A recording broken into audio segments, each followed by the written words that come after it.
BJP की politics empowerment की है, एंटाइटलमेंट की नहीं है। यह हमें समझना चाहिए। लेकिन यह सच है कि कांग्रेस ने किसान विरोधी अर्थनीति 50 साल जो देश में चलाई, इसलिए किसान की रीढ़ टूट गई और इसलिए किसान आज बहुत खस्ता हालत में देश भर में जो आया, वो उसका कारण किसान विरोधी उसको दाम न देना।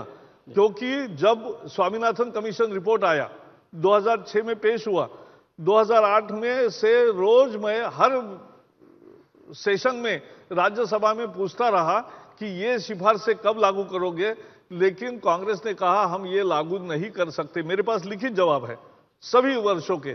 लेकिन ये जो निर्णय था हमने किया और आज हमने दाम की बात की और उसका अमल शुरू हुआ, रबी से इस बार मिलेगा, तब लोगों को आनंद आएगा।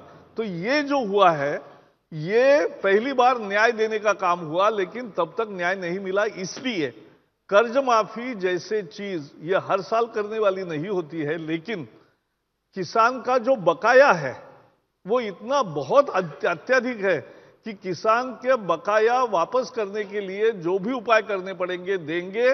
और इसलिए हमने कर्जा भी माफ किया और उसमें 10,000 तक का इलेक्ट्रिसिटी बिल भी माफ किया है। सर, अगर यह हम करेंगे। अगर किसान इतना दबा हुआ है कर्ज के अंदर और आपको इतनी चिंता है, तो फिर 50,000 की लिमिट क्यों? सारे ही माफ करते आप?